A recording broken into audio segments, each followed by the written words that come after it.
أشهد أن لا إله إلا الله وحده لا شريك له وأشهد أن محمدا عبده ورسوله أما بعد فأعوذ بالله من الشيطان الرجيم بسم الله الرحمن الرحيم الحمد لله رب العالمين الرحمن الرحيم مالك يوم الدين إياك نعبد وإياك نستعين اهدنا الصراط المستقيم صراط الذين أنعمت عليهم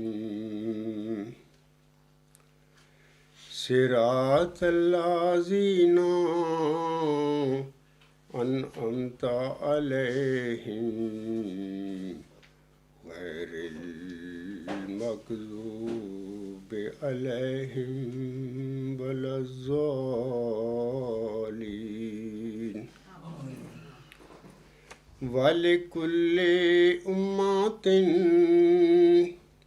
جعلنا منسكا ليذكروا اسم الله على ما رزقهم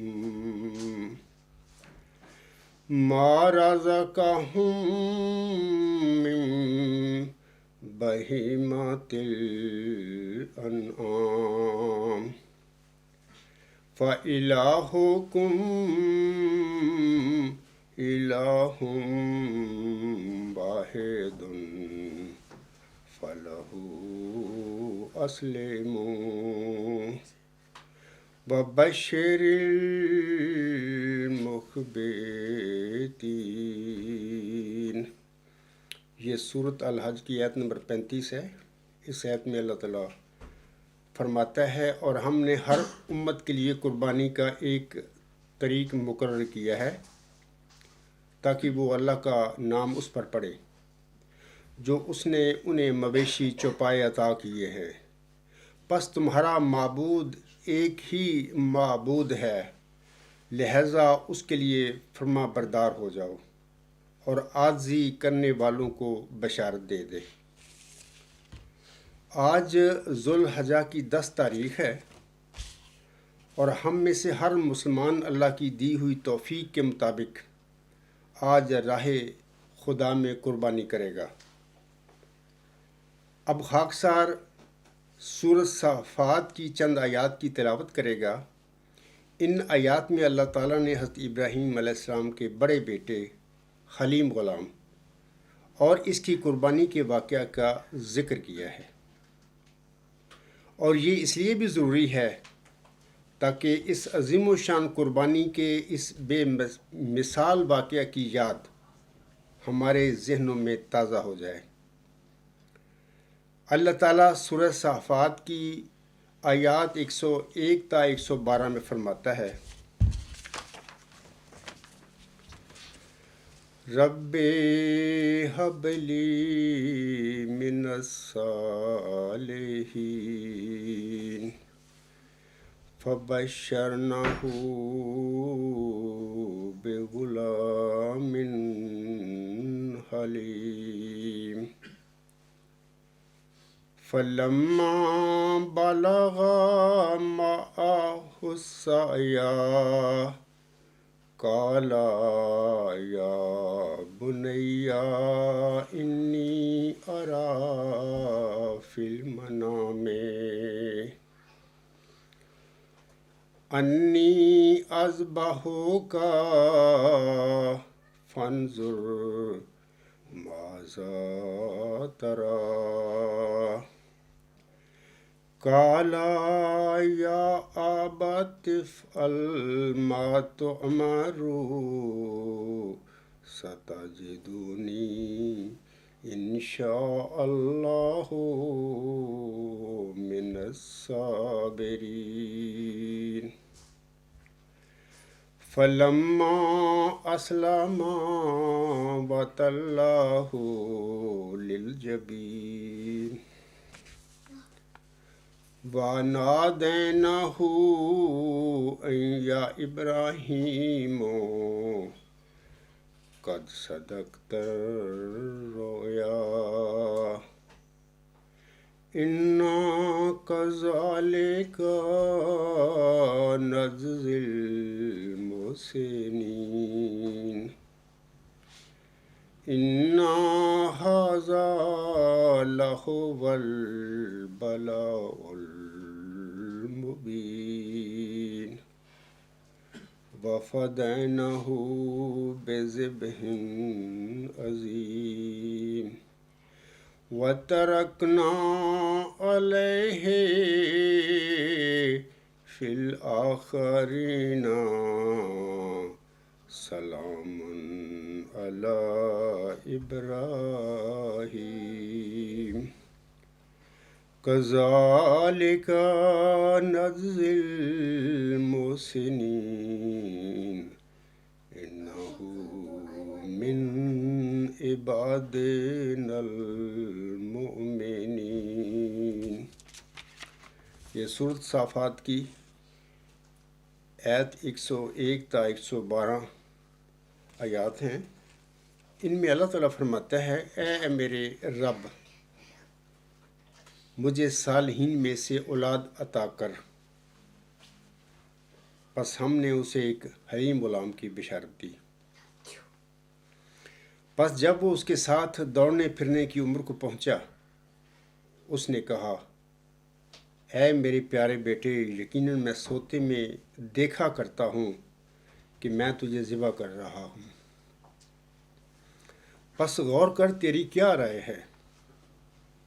اس نے کہا یعنی بیٹے نے کہا، حلیم غلام نے کہا اے میرے باپ وہی کر جو تجھے حکم دیا جاتا ہے، یقیناً اگر اللہ چاہے گا تو مجھے تو صبر کرنے والوں میں سے پائے گا۔ پس جب وہ دونوں رضامند ہو گئے اور اس نے اسے پیشانی کے بل لٹا دیا، تب ہم نے اسے پکارا کہ اے ابراہیم یقیناً تو اپنی رویا پوری کر چکا ہے، یقیناً اسی طرح ہم نیکی کرنے والوں کو جزا دیا کرتے ہیں۔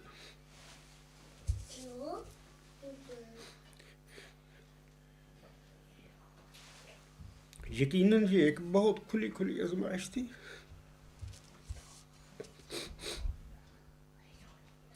اور ہم نے ایک ذبح عظیم کے بدلے میں اسے بچا لیا، اور ہم نے بعد میں آنے والوں میں اس کا ذکر خیر باقی رکھا۔ ابراہیم پر سلام ہو، اسی طرح ہم نیکی کرنے والوں کو جزا دیا کرتے ہیں، یقیناً وہ ہمارے مومن بندوں میں سے تھا۔ سامعین کرام، قربانی سنت ابراہیمی ہے۔ آج کل جو قربانی ہم کرتے ہیں یہ آپ کی قربانی کا ہی تسلسل اور یادگار ہے۔ حضرت صلی اللہ علیہ وآلہ وسلم کی بعثت سے پہلے بھی اس قربانی کا تصور موجود تھا، لیکن اس قربانی کی شکل اور رنگ ڈھنگ ہماری قربانی سے یکساں مختلف تھا۔ حضرت صلی اللہ علیہ وآلہ وسلم سے پہلے قربانی کے جانور کو ذبح کرنے کے بعد اس کے گوشت کو خانہ کعبہ کے سامنے سجا دیا جاتا تھا اور ذبیحہ کے خون سے بیت اللہ کی دیواروں کو رنگ کر دیا جاتا تھا۔ صحابہ کرام رضی اللہ تعالی عنہم نے نبی اکرم صلی اللہ علیہ وآلہ وسلم سے پوچھا، ما ہذہ الا اضاحی، تو حضرت صلی اللہ علیہ وآلہ وسلم نے جواباً فرمایا، سنت ابیکم ابراہیم، یہ تمہارے باپ ابراہیم کی سنت ہے۔ سورہ الحج کی آخری آیت یعنی کہ 79 میں اللہ تعالیٰ نے حضرت ابراہیم علیہ السلام کو ہم مسلمانوں کا باپ قرار دیا ہوا ہے۔ یہ بھی واضح ہے کہ حضرت ابراہیم علیہ السلام کا ذکر قرآن کریم میں 69 دفعہ آیا ہے، اور اللہ تعالیٰ نے آپ علیہ السلام کو ایک امتیازی شان بخشی تھی۔ آپ علیہ السلام کو امام الناس بنایا گیا تھا، جیسا کہ اللہ تعالیٰ نے سورۃ البقرہ کی آیت 125 میں اس کا ذکر فرمایا ہوا ہے۔ اسی طرح اللہ تعالیٰ نے آپ علیہ السلام کو خلیل اللہ کی نسبت بھی عطا فرمائی تھی، اور اس کا ذکر سورۃ النساء کی آیت 126 میں ملتا ہے۔ اسی طرح بار بار قرآن کریم میں سنت ابراہیمی کی اصطلاح بھی سامنے کرام استعمال ہوئی ہے، اور علاوہ اس کے اللہ تعالیٰ نے آپ علیہ السلام کے لیے اسوہ حسنہ کی اصطلاح کو بھی استعمال فرمایا ہے۔ اسوہ حسنہ کی یہ اصطلاح سوائے نبی اکرم صلی اللہ علیہ وآلہ وسلم کے کسی اور نبی کے لیے قرآن کریم میں استعمال نہیں ہوئی، جیسا کہ اللہ تعالیٰ سورۃ ممتحنہ کی آیت 5 میں فرماتا ہے، قد کانت لکم اسوۃ حسنۃ فی ابراہیم والذین معہ، یقیناً تمہارے لیے ابراہیم اور اس کے مومن ساتھیوں میں ایک بہترین نمونہ ہے۔ اے میرے بھائیوں، آج کا مبارک دن ہمیں حضرت ابراہیم علیہ السلام کی عظیم و شان قربانی کی یاد دلاتا ہے، لہذا ہمیں آج کے دن بطور خاص اسوہ ابراہیمی کو اپنانا چاہیے۔ حضرت ابراہیم علیہ السلام نے اور آپ کے ساتھیوں نے کفر و باطل کا نہ صرف انکار کیا بلکہ اس سے برات کا بھی اعلان فرمایا۔ آپ علیہ السلام راہ حق میں آنے والی ہر آزمائش اور ہر امتحان میں پورے اترے۔ اللہ تعالیٰ کی خوشنودی حاصل کرنے کے لیے آپ نے اپنی ہر شے کو قربان کر دیا۔ اللہ تعالیٰ نے آپ علیہ السلام کو کئی امتحانوں میں سے گزارا۔ آپ کا سب سے اولین امتحان آپ کی عقل و شعور کا امتحان تھا۔ آپ علیہ السلام نے جس معاشرہ میں آنکھ کھولی تھی، اس معاشرہ میں بت پرستی اور شرک کے گھٹا ٹوپ اندھیرے تھے۔ مظاہر فطرت کی پرستش ہوتی تھی۔ وہ سمجھتے تھے کہ سورج ان کے دیوتاؤں کے وجود میں آ گیا تھا۔ ستاروں کی پرستش کی جاتی تھی۔ آپ کے وقت میں بدترین قسم کی بت پرستی ہر طرف پھیلی ہوئی تھی، لیکن حضرت ابراہیم علیہ السلام مظاہر فطرت کے مشاہدے کے بعد توحید تک پہنچے، اور پھر برملا کہا کہ چاند، سورج اور ستاروں میں سے کوئی بھی میرا رب نہیں ہے، میرا رب صرف اللہ تعالیٰ ہے۔ جیسا کہ اللہ تعالیٰ نے سورۃ انعام کی آیات 75 تا 80 میں اس واقعہ کا تفصیل کے ساتھ ذکر فرمایا ہوا ہے۔ ہر سال عید الاضحیٰ آتی ہے اور ہمیں یہ موقع فراہم کرتی ہے کہ ہم سنت ابراہیمی پر عمل پیرا ہوں۔ ثانیاً اس دن ہمارے سامنے حضرت ابراہیم علیہ السلام کا پورا اسوہ حسنہ آ جاتا ہے، جو کہ کفر و شرک اور طاغوت سے اعلان برات کے ضمن میں قرآن کریم میں آتا ہے۔ حضرت ابراہیم علیہ السلام نے اپنی جان کی پرواہ کیے بغیر جس طرح حق اور صداقت کے لیے ثابت قدمی دکھائی، اور اس ضمن میں آپ کی قوم کے ساتھ جو مکالمے ہوئے، اس کا سارا نقشہ سورہ صافات اور انبیاء میں کھینچا گیا ہے۔ آپ کی قوم جب آپ کو کسی طریقہ سے بھی دعوت توحید سے روک نہ سکی تو بالآخر انہوں نے دہتی ہوئی آگ میں آپ کو پھینکنے کا پروگرام بنایا۔ نمرود نے آگ کا ایک بڑا